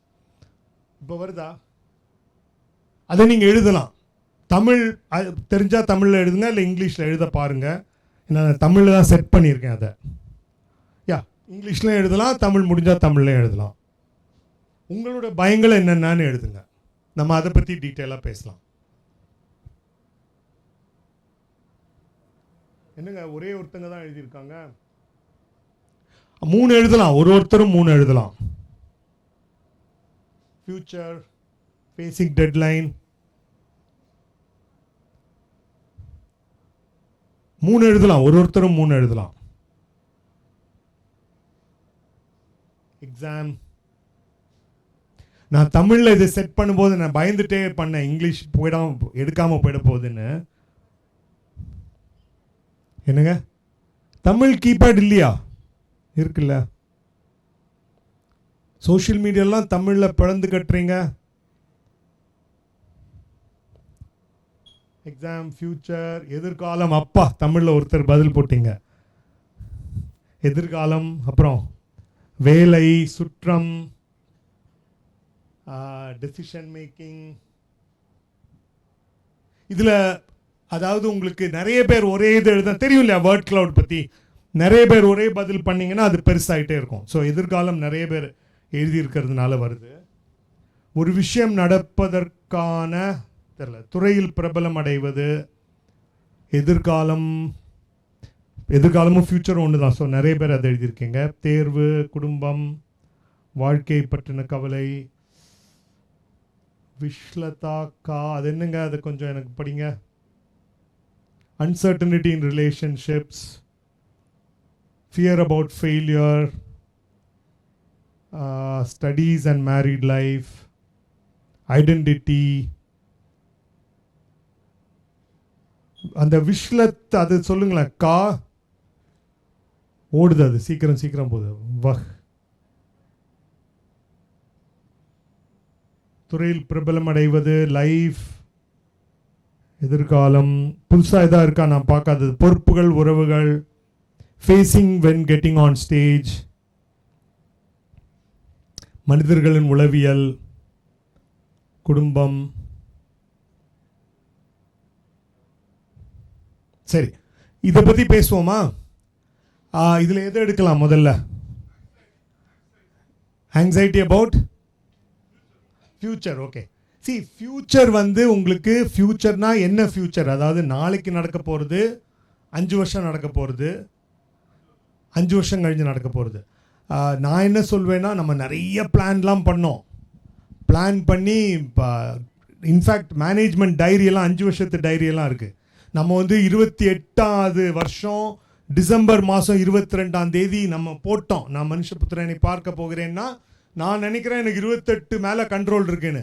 ஒரே ஒரு கொரோனா வந்தது. நீ என்னடா 5 வருஷம் டைரி போடுற, அடுத்த வாரம் டைரி கூட போட முடியாதுங்கிற மாதிரி வந்தது. ஸோ நான் என்ன சொல்வேன்னா, 5 வருஷம் கழிஞ்சு என்ன ஆவா இருக்கணும்னு பிளான் பண்ணலாம். ஆனால் செயல்முறை திட்டம் வந்து 1 மாதம் 1 வாரம்னு போடுறது நல்லது. நாளைக்கு என்ன பண்ண போகிறேன் அந்த மாதிரி போடுறது நல்லது. இன்னொன்று வந்து ஃப்யூச்சர் பற்றி பயம் சொன்னீங்க, அது உண்மைதான். நிறைய பேருக்கு ஃப்யூச்சர் பற்றி பயம் இருக்கும். ஒரு அளவுக்கு நல்லது. நான் இப்போ முன்னாடி சொன்ன மாதிரி தேர்வு பற்றி பயம், தேர்வுக்கு 1 மாதம் 2 மாதம் முன்னாடி வந்தால் ரொம்ப நல்லது. திட்டமிட்டு படிக்கலாம். தேர்வுக்கு முந்தின நாள் வந்து பிரயோஜனமே இல்லை. தேர்வு அன்னைக்கு காலையில் பயம் வந்து பிரயோஜனம் இல்லை. ஸோ ரொம்ப நாள் முன்னாடி வரலாம். ஆனால் பயத்திலேயே ஊர்ந்துருக்காம, இப்போ நிறைய பேர் என்னென்ன பயப்படுவாங்க, ஃப்யூச்சரில் என்ன ஆக போகிறோம், பொருளாதாரம் நமக்கு எப்படி இருக்க போகுது, குடும்பம் எப்படி இருக்க போகுது, அந்த மாதிரி நிறைய விஷயங்கள். நிறைய பேர் நேரம் நிறைய ஒதுக்கிட்டு இருப்பாங்க. நான் என்ன சொல்வேன்னா, ரொம்ப நேரம் பயப்படுறீங்க, புதுசாக ஏதாவது வந்திருக்கா நான் பார்க்காதது, ஏதாவது பிரிவினை அரசியல், internship problem, relationship problems. So உங்களுக்கு வந்து ஃப்யூச்சர் பற்றி ரொம்ப நேரம் கவலைப்படுறீங்க அப்படின்னா, நிறைய பேர் என்ன பண்ணுவாங்க, கவலைப்படுறதுல கவலைப்பட்டே ப்ரெசன்ட் நிகழ்காலம் போயிடும். 3 மணி நேரம் கவலைப்படுவோம், என்ன நடக்க போகுது நாளைக்கு, இன்னும் இன்டர்வியூவில் என்ன நடக்க போகுதுன்னு கவலைப்படுறத விட என்னோட சஜஷன், நீங்கள் நிகழ்காலத்துக்கு வாங்க. நிகழ்காலத்தில் நிறைய விஷயம் பண்ணலாம். அந்த ஸ்க்ரீன் வர மாதிரி பண்ணிவிடுங்க, அதே ஸ்க்ரீன். ஆமாம், நிகழ்காலத்தில் அந்த கடைசி சீன் இருக்கு இல்லையா, பேக்கில் போயிடுங்க. நீங்கள் அந்த இதை நெக்ஸ்ட்டுன்னு போட்டிருப்பீங்க, இல்லை இதுக்கு அடுத்தது. யா, ஸோ உங்களுக்கு வந்து நிகழ்காலத்துக்கு நிறைய பேர் கேட்பாங்க, எப்படி நான் ஃப்யூச்சர் பற்றி. நம்ம நார்மலாக என்ன பண்ணுவோம், ஒன்று ஃப்யூச்சர் அடப்பாவி, நான் இது அரசியல் பற்றியே பேச மாட்டேன்னு சொன்னேன். ஸோ உங்களுக்கு வந்து ஃப்யூச்சர் வந்து கவலைப்படுவோம், ஆங்ஸைட்டி இருக்கும். பாஸ்ட் வந்து நான் பண்ணது தப்புன்னு சொல்லி சோகமாக இருப்போம். இந்த ரெண்டுமே பழையசு போய் பழைய நல்ல நினைவுகள் இல்லை, எல்லாமே நான் தப்பு பண்ணிட்டேன், நான் இப்படி பண்ணிடக்கூடாது, அப்படி பண்ணிடக்கூடாது போகும். அப்போ நாம் என்ன சொல்லுவாங்க, நிகழ்காலத்துக்கு வாங்க, நிகழ்காலத்துக்கு வாங்க. நீங்கள் கேட்டிருப்பீங்க, எல்லா ஸ்பீக்கரும் நிகழ்காலத்தில் இருங்க. ஸோ நிறைய பேர் என்கிட்ட கேட்குறது, நிகழ்காலத்தில் இருக்கிறதுனா என்ன, எப்படி முடியும், ஆப்ரேஷனலைஸ் பண்ணுங்கன்னா, நான் நிகழ்காலத்தில் இருக்கிறதுக்கு சில வழிகள் சொல்கிறேன். ஒன்று வந்து உங்களுடைய புலன்கள், உங்கள் சென்சஸை யூஸ் பண்ணுங்கள். அதாவது ஒரு மரத்தை பாருங்கள், ஒரு செடியை பாருங்கள், அந்த மரத்தோட இலைகளை நல்ல டீட்டெயிலாக பாருங்கள். இந்த மரத்தை நீங்கள் நிகழ்காலத்தில் மட்டும்தான் பார்க்க முடியும்.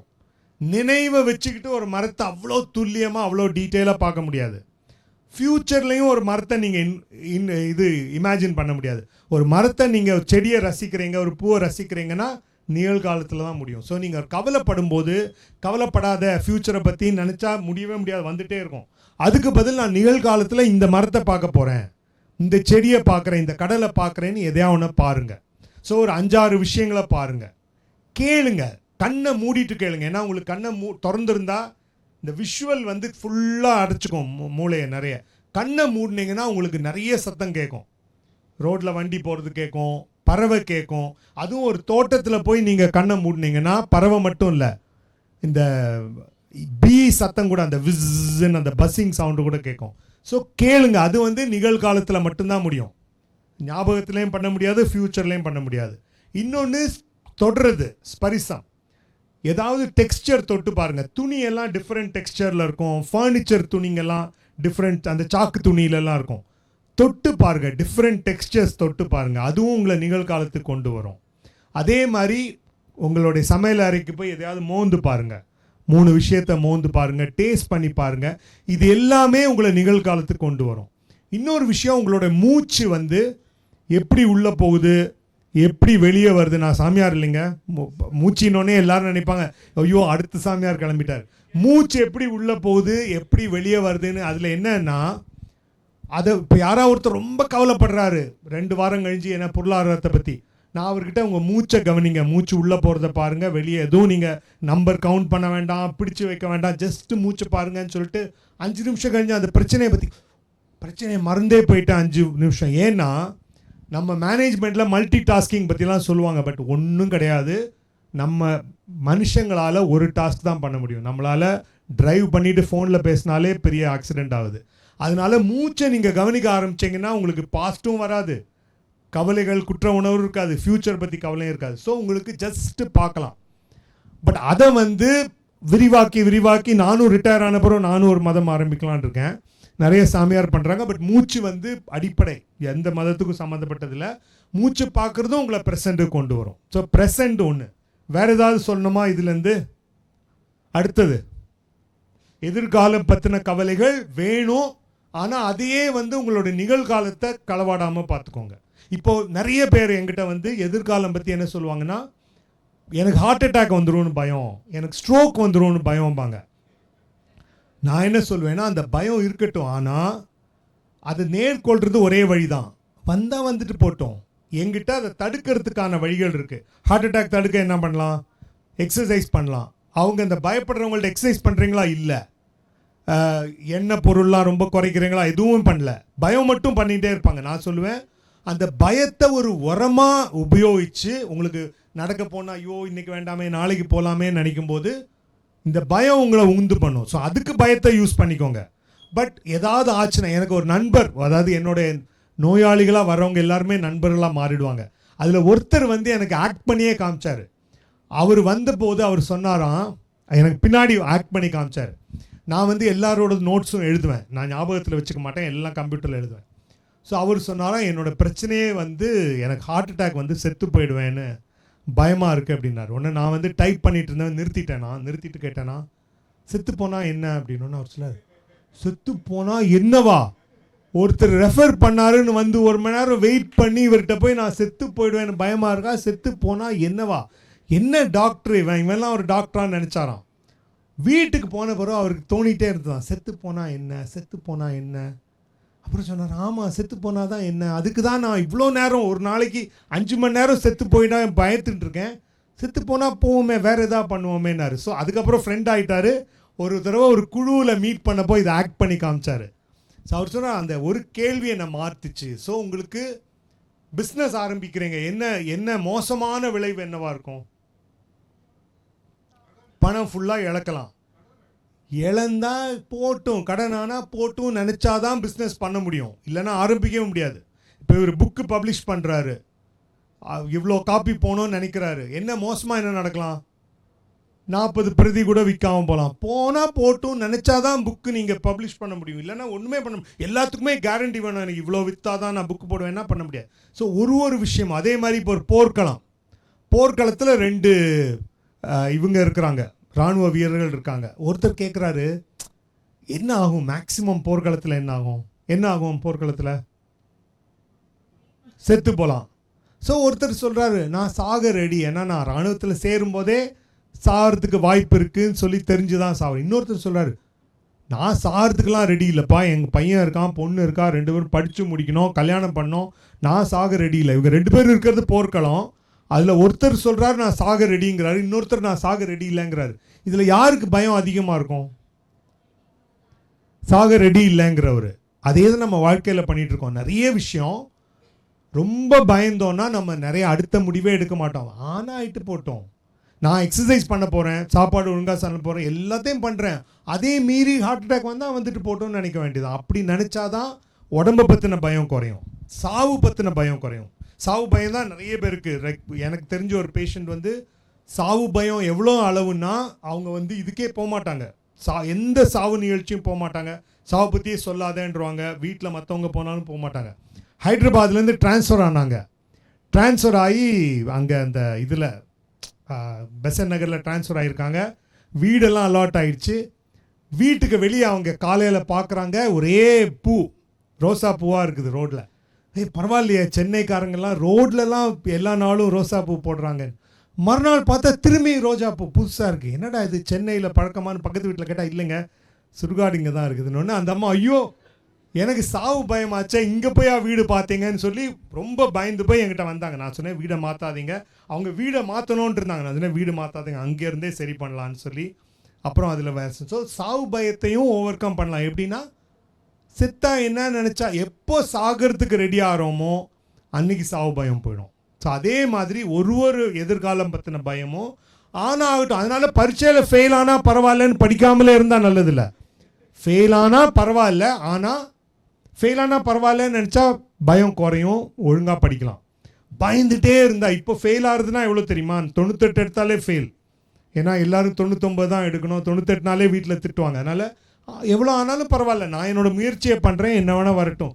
எப்போ நம்ம தோல்வி அடைந்தால் பரவாயில்லன்னு நினைக்கிறோமோ அன்றைக்கி தான் தோல்வி பயம் போகும். சரிங்களா? அடுத்தது ஏதாவது பேசணுமா இதில்? என்னங்க சின்னதாயிடுச்சு நிறைய பேர் எழுதுனதுனால. இதை மட்டும் யாராவது ஒருத்தர் எனக்கு டிரான்ஸ்லேட் பண்ணி சொல்லிடுங்க. என்ன அது? என்னங்க இதில் வேற ஏதாவது பேசணுமா? நீங்கள் யாராவது ஒருத்தர் சொல்லுங்க, பேசலாம் உங்களுடைய பயங்களை பற்றி. என்னங்க என்ன ஃபெயிலியரும் அதே தான். ஓ, பிரிவின் வலி. ஓகே, பிரிவின் வலி இருக்கா இதில்? ஓ இருக்கா, நான் பார்க்கல. சரி, பிரிவின் வலி. ஆமாம், பிரிவின் வலி இல்லைன்னா பிரேக்கப் வந்து ஒரு இயல்பான ஒன்று. வலி ரொம்பவே இருக்கும். ஆனால் நீங்கள் கேட்க வேண்டியது, அந்த வலியிலிருந்து நான் என்ன கற்றுக்கிறேன். அந்த வலி அனுபவிச்சு தான் ஆகணும். அதுக்காக பயங்கரமாக சிலவங்க என்ன பண்ணுவாங்கன்னா விட மாட்டாங்க. அவங்களுக்கு சிலவங்களுக்கு பயம். அந்த உறவில் இருக்கும்போதே சிலவங்களுக்கு பயப்படுவாங்க. ஏன்னா 2 தடவை எனக்கு பிரேக்கப் ஆகிடுச்சு, அடுத்தவங்களும் என்னை விட்டு இது 2 பேருமே ஆண் பெண் 2க்கும் வரும். விட்டுருவாங்களோன்னு பயத்திலேயே பயங்கரமாக பிடிச்சி அவங்கள ஒரு வழி பண்ணி அந்த கிளிங் பண்ணுறதுலேயே பயந்து போயிடுவாங்க. ஏன்னா கான்ஸ்டண்ட்டாக நீ ஃபோன் எடுக்கலை, 20 ரிங் அடிச்சது நீ எடுக்கலை, ஏன் எடுக்கலை, என்ன பிடிக்கலையா உனக்கு, என்னை எந்த அளவுக்கு லவ் பண்ணுற அப்படின்னு அவங்க ஒரு கான்ஸ்டன்ட் டெஸ்ட்டு வச்சு அதனாலேயே பயந்து நிறைய பேர் போவாங்க. ஸோ இன்னொன்று, உங்களுக்கு அப்படி பயம் யாராவது விட்டு போயிடுவாங்கன்னு பயம் இருந்தால் கூட மனசு விட்டு பேசலாம், போனால் பரவாயில்லைன்னு நம்ம ஃபிலாசபிக்கலாக சொல்லிடுவோம். பட் பயம் டெஃபினட்டாக அந்த வலி இருக்கும். ஆனால் அந்த வலியிலேருந்து என்ன கற்றுக்கலாங்கிறத பாருங்கள். ஸோ அது நீ நிறைய விஷயம் கற்றுப்பீங்க. இன்னொன்று, வலினாலேயே உங்களுக்கு இன்னும் கொஞ்சம் திறமையாக இருப்பீங்க. அதில் நிறைய பேர் வந்து இந்த உறவு முறிஞ்சதுக்கப்புறம் ஒழுங்காக கையாண்டாங்கன்னு வச்சுக்கோங்க. சிலங்க இப்போ நம்ம படத்துலலாம் வந்து லெசன் எப்படின்னா, காதலி வந்து நோன்னு சொல்லிட்டாளா, காதலி கூட இல்லை, இவர் போய் திரும்ப திரும்ப திரும்ப தொந்தரவு பண்ணி அவங்க வேண்டான்னு சொன்னோன்னே ஒரே முடிவு தான், ஒன்று போய் தற்கொலை பண்ணுறது, இல்லாட்டி டாஸ்மாகில் போய் தண்ணி குடிச்சிட்டு டான்ஸ் ஆடுறது. இந்த 2 தானே சொல்லித்தராங்களே தவிர உங்களுக்கு நீங்கள் 96 பார்த்தீங்களா, 96 பார்த்தீங்களா, காதல் நிறைவேறலை. பட் அவர் வந்து அவருடைய கம்ப்ளீட் முயற்சியை இயற்கையில் போட்டு இயற்கையோடு ஒன்றி இருக்கார். ஸோ உங்களுக்கு வந்து காதல் தோல்வியையும் நல்லாவே மாற்ற முடியும். அப்படியே தேவதாஸாகவே இருக்கணும்னு கிடையாது. தேவதாஸ் தான் ஒரு மாடல், இன்னொரு மாடல் தற்கொலை உடனே. ஸோ அந்த மாதிரி 2மே பண்ணாமல் நீங்கள் அந்த வலியை புரிஞ்சுக்கிட்டு ஏன் பிரேக்கப் ஆச்சுங்கிறத தெரிஞ்சுக்கிட்டு அதுலேருந்து கற்றுக்கிட்டு அடுத்த உறவு நல்லாயிருக்கும். ஸோ அந்த வகையில் நீங்கள் ஒரு பெரிய டாபிக். பட் பிரிவின் வலி வந்து நம்ம கேலி பண்ண முடியாது, அது நிஜமாகவே வலி தான். பட் அது வந்து பெரிய டிப்ரெஷன் போகாமலும் பார்த்துக்கணும். ஸோ உங்களுக்கு நிறைய வழிகள் இருக்குது. ஓகே, யா. ஸோ சார் கேட்குறது வந்து, இப்போ சிலவங்க வந்து இந்த அழுத்தங்கள் காரணமாக இந்த ஸ்ட்ரெஸ் குறையறதுக்கு என்ன பண்ணுவாங்கன்னா, அந்த ஸ்ட்ரெஸ்ஸை எப்படியாவது குறைக்கணும்னு சொல்லி சிகரெட், மது, அதானே கேட்குறீங்க, மது, கஞ்சா அந்த மாதிரி எடுக்கும்போது உங்களுக்கு என்ன ஆகும்னா டெம்பரரி ரிலீஃப் கிடைக்கும். ஏன் நீங்கள் குடிக்கிறீங்கன்னா குடிக்கும்போது தான் கொஞ்சம் அமைதி கிடைக்குதும்பாங்க. பட் என்ன ஆகும்னா அதுவே பழக்கமாயிடும். முதல்ல வந்து உங்களுக்கு நீங்கள் கேளிக்கைக்காக குடிக்க ஆரம்பிக்கிறீங்க, சும்மா ஃப்ரெண்ட்ஸ் சேர்ந்தா கேளிக்கை. அதுக்கப்புறம் என்ன ஆகுது, கொஞ்சம் கொஞ்சமாக ஆகும்போது உங்களுக்கு விட்ரால், அதாவது உங்களுக்கு 2 பெக் எடுத்தால் நல்லா இருக்குது, ஒரு 4 மாதம் கழிஞ்சு 2 பெக்கு உங்களுக்கு வேலை செய்யலை, 3 எடுக்கணும். அப்புறம் ஒரு 6 மாதம் கழிஞ்சு 3 பத்தலை 4 எடுக்கணும். அதுக்கு பேர் வந்து டாலரன்ஸ்னு சொல்லுவோம். அதாவது அதே அளவுக்கு அதே எஃபெக்ட் கிடைக்காது, உங்களுக்கு நிறைய எடுக்கணும். ஸோ அதுக்கு அர்த்தமே நீங்கள் அடிமை ஆகுறீங்கன்னு அர்த்தம். ஒரு ஸ்டேஜில் என்ன ஆகும்னா சாயங்காலம் வரைக்கும் வெயிட் பண்ண மாட்டாங்க, மத்தியானமே கிளம்பி போய் மத்தியானமே குடிப்பாங்க. அப்புறம் சிலர் என்ன பண்ணுவாங்கன்னா காலையில் எழுந்த உடனே, டாஸ்மாகெல்லாம் பாருங்கள் திறக்க முன்னாடி அங்கே ஒரு 10 பேர் இருப்பாங்க. ஏன் நீங்கள் வாங்கி வைக்கக்கூடாதுன்னா, இல்லை வாங்கி வச்சாலும் நைட்டே குடிச்சிருவேன், முடிச்சிருவேன், அப்புறம் காலையில் கிளம்பினோடனே கை கால்லாம் நடுங்கும், அதுக்கு பேர் விட்ரால் சிம்டம்ஸ் சொல்லுவோம். ஸோ அவங்க எடுக்க ஆரம்பித்தது கேளிக்கை, இல்லைன்னா யாராவது சொல்லியிருப்பாங்க பயமாக இருக்கா குடி நல்லாயிடும், சோகமாக இருக்கா குடி நல்லா, இதெல்லாம் டெம்பரரி சொல்யூஷன். அழுத்தம் ஸ்ட்ரெஸ்ஸை குறைக்கிறதுக்கு குடித்தா நல்லாயிடும்பாங்க. நல்லா தான் இருக்கும் அந்த நேரம், ஆனால் அது அடிமை ஆகிட்டாங்கன்னா இதுவே ஒரு பெரிய ப்ராப்ளம் ஆகும். காலையிலேருந்து குடித்தாதான் அவங்க நல்லா இருப்பாங்க, வேறு எதுவுமே பண்ண முடியாது. இப்போ வந்து மதுவுக்கு பதில் இன்னொரு விஷயத்துக்கு நம்ம எல்லாம் அடிமை ஆகிட்டு இருக்கோம். 95 ஒரு பெரிய நிகழ்வு நடந்தது. என்ன நடந்தது 95? 95க்கு அப்புறம் பிறந்தவங்களா நீங்களாம்? சரி, சாரி. 95 இன்டர்நெட் வந்தது, இந்தியாவுக்கு வந்தது. உலகம் பூரா அது வரைக்கும் யூனிவர்சிட்டியிலையும் இராணுவத்துக்கிட்டையும் இருந்த இன்டர்நெட் பொது இதுக்கு வந்தது, எல்லா நாட்டிலையும் வந்தது 95. அப்போல்லாம் என்ன ஆகுனா எங்களுக்கு பேஷன்ஸ் என்ன சொல்லுவாங்க, அப்பா அம்மாங்க வந்து பையன் வந்து போய் கேமிங் பார்லரில் உட்காந்து நைட்டு ஃபுல்லாக கேம் விளையாடுறாரு, காலையில் வந்தால் தூங்குறாரு, பள்ளிக்கு போகிறதில்ல. அதுதான் அப்போ உள்ள கம்ப்ளைண்ட். ஸோ உங்களுக்கு எல்லாம் கம்ப்யூட்டர், அப்போ கார்ட்டூன்லாம் பார்த்தீங்கன்னா கம்ப்யூட்டர் முன்னாடி நிற்கிற மாதிரி உட்காந்துருக்கிற மாதிரி காலெல்லாம் வேறு முளைக்கிற மாதிரி இருக்கும்.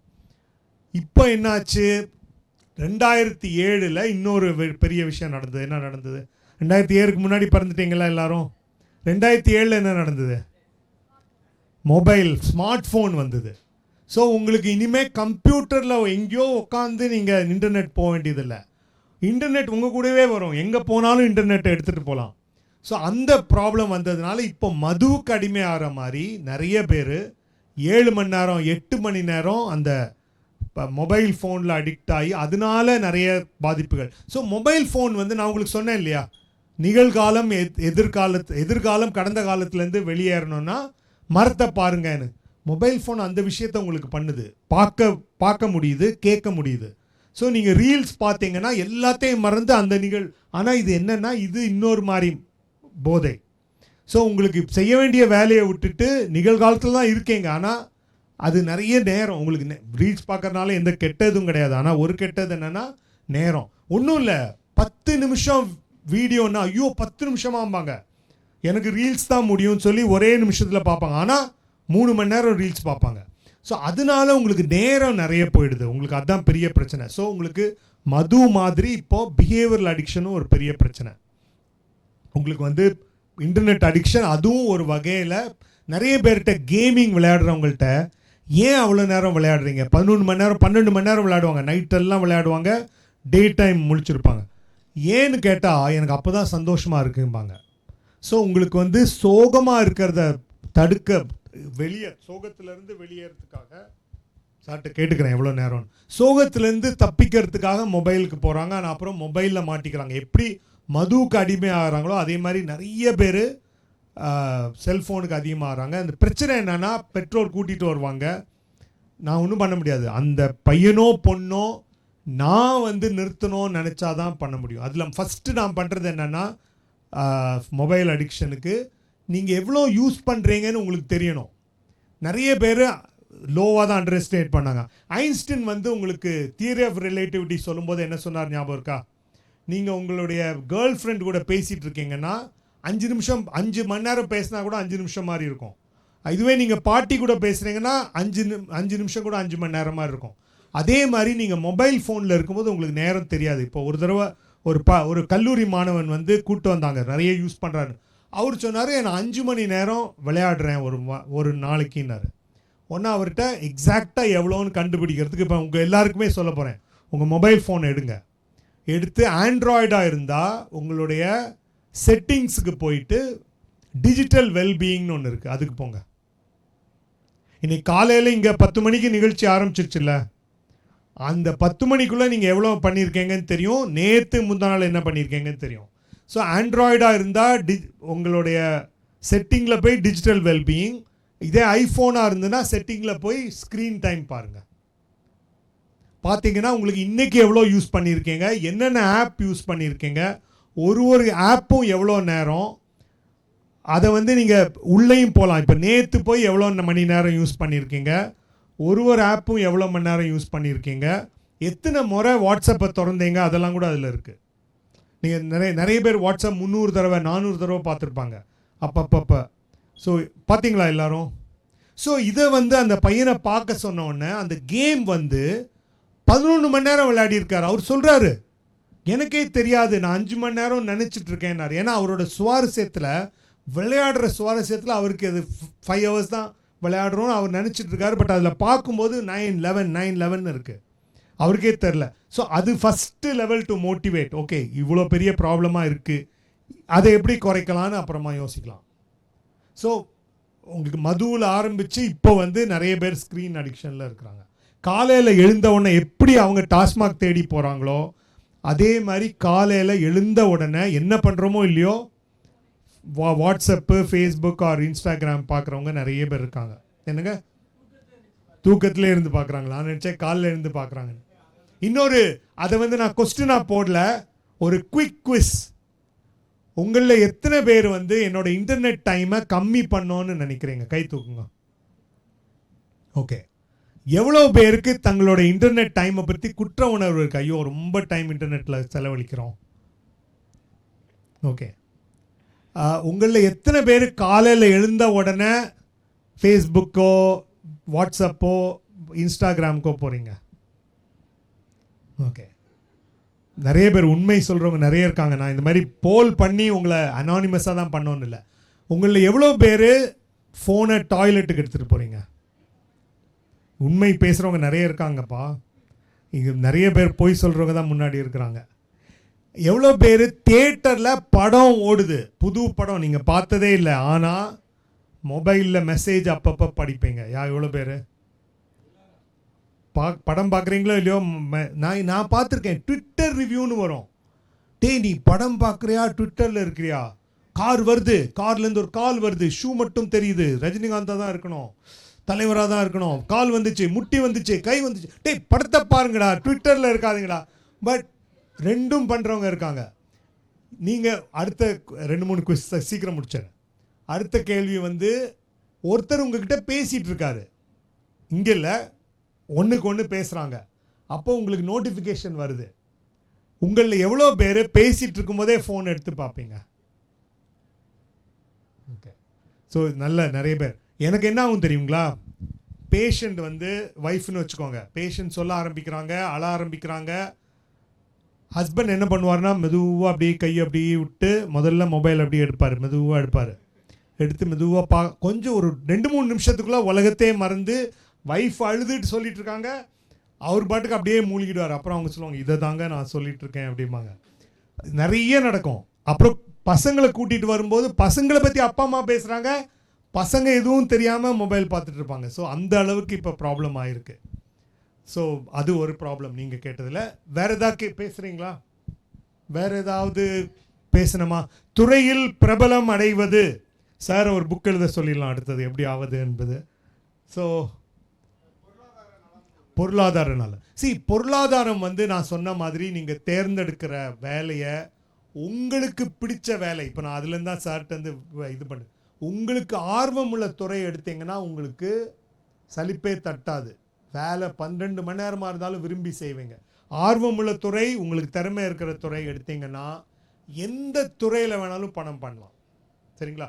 பொருளாதாரம் பற்றி நீங்கள் பேசும்போது இன்னொரு விஷயம் ஒன்று கேட்டு முடிச்சிடாது. பணத்துக்கும் மகிழ்ச்சிக்கும் என்ன சம்பந்தம் நினைக்கிறீங்க? போர்டு இல்லைங்க, ஒரு கிராஃப் வச்சுக்கோங்களேன். இது வந்து பணம், கீழே வந்து பணம், கிராஃபில் ஒய் ஆக்சிஸில் மகிழ்ச்சி. எப்படி இருக்கும்னு நினைக்கிறீங்க கிராஃப்? சொல்லுங்க, நான் கையாலே வரைஞ்சு காட்டுறேன். இப்படியே இருக்கும். ஒருத்தங்க சொல்கிறாங்க இப்படி இருக்கும்னா பணம் இல்லைன்னா மகிழ்ச்சி இல்லை. உண்மைதான் அது ஓரளவுக்கு.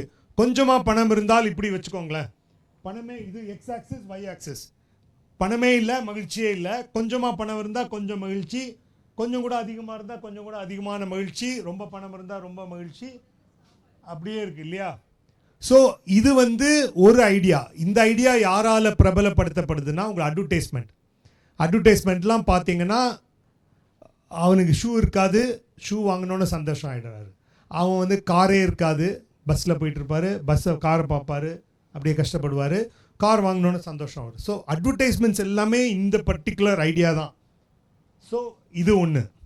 ரெண்டாவது வந்து அம்புலி மாமா சொல்கிற கதை என்னென்னா, பணமே இல்லை ரொம்ப சந்தோஷமாக இருக்கிறாங்க. நம்ம படங்கள்லாம் கூட வரும், பணமே இல்லை ரொம்ப சந்தோஷமாக இருக்கார். ஆனால் பணம் வந்து பெரிய ஆளானோன்னு அப்படியே அந்த பணத்தை எப்படி பாதுகாக்கிறது அந்த கவலையில். அம்புலி மாமா கதையெல்லாம் பார்த்துருப்பீங்க, செல்வந்தர் ஆனோன்னு அவர், அது வந்து அம்புலி மாமா சொல்கிற கதை. இது அட்வர்டைஸ்மெண்ட் சொல்கிற கதை. சைக்காட்ரிஸ்ட் சைக்காலஜிஸ்ட்டை விட பொருளாதார நிபுணர்கள் எக்கனாமிஸ்ட் தான் இதை நிறைய ரிசர்ச் பண்ணியிருக்காங்க. சந்தோஷத்துக்கும் பணத்துக்கும் என்ன சம்மந்தம், அதில் என்ன கண்டுபிடிச்சாங்க தெரியுமா? என்ன கண்டுபிடிச்சாங்க? அந்த பணம் இல்லாவிட்டா மகிழ்ச்சி இல்லை வந்து உண்மை. பணமே இல்லை மகிழ்ச்சியே இல்லை. கொஞ்சம் பணம் இருந்தால் கொஞ்சம் தான் மகிழ்ச்சி, அதெல்லாம் உண்மை. ஓரளவுக்கு பணம் இருந்தால் ஓரளவு மகிழ்ச்சி. ஆனால் அந்த லைன் வந்து ஒரு இடத்துல அப்படியே ஃப்ளாட் ஆகிடுது. எப்படின்னா, அதுக்கப்புறம் வந்து பணத்துக்கும் மகிழ்ச்சிக்கும் உங்களுடைய பேசிக் நீட்ஸ், உங்களுக்கு என்ன தேவையோ அதெல்லாம் நிறைவேறினதுக்கப்புறம், கொஞ்சம் லக்ஸரி நீட்ஸும் நிறைவேறினதுக்கு அப்புறம், அதுக்கப்புறம் உங்களுடைய பணம் ஜாஸ்தி ஆகிறதுனால உங்களுக்கு எந்த மாற்றமும் வரப்போகிறதில்ல. உங்களுடைய மகிழ்ச்சி வேறு விஷயங்கள்லேருந்து வரும், குடும்பத்துலேருந்து வரலாம், உங்களுடைய நண்பர்கள்ட்டேருந்து வரலாம். அந்த மாதிரி அந்த லைன் எங்கே ஃப்ளாட் ஆகுதுங்கிறது ஒருத்தருக்கு ஒருத்தர் மாறும். ஒருத்தருக்கு சென்னையில் எங்கேயோ தூரத்தில் ஒரு 2 பெட்ரூம் ஃப்ளாட் இருந்தோடனே அவருக்கு ஃப்ளாட் ஆக ஆரம்பிச்சிடும். ஒருத்தருக்கு இல்லை சென்னையில் நடுவில் ஒரு 3 பெட்ரூம் ஃப்ளாட் வேணும், அப்புறம் தான் அவருக்கு சரியாகும். சிலவங்களுக்கு இல்லை 4 வீடு வேணும், 4 வீடு, இங்கே 2 கொடைக்கானல், அதுக்கப்புறம் தான் அவங்களுக்கு ஃப்ளாட் ஆகும். சிலவங்களுக்கு ஃப்ளாட்டே ஆகாது, இன்னும் வேணும் போயிட்டே இருப்பாங்க. எனக்கு வந்து ஒருத்தர் முதல் வருஷம் நான் படிக்க ஆரம்பித்த போது ஒருத்தர் வந்தார், ஒரு தொழிலதிபர், ஒரு பெரிய ஊரில் இருந்து, சென்னை தமிழ்நாட்டில் இருக்கிற ஒரு பெரிய தொழிலதிபர், டிப்ரெஷனில் இருக்கார். என்னென்னா, என்ன செஞ்சு என்ன பிரயோஜனம்? He said, what is the point doctor? I will never be துர்பாய் Ambani. அப்போ துர்பாய் உயிரோடு இருந்தபோது.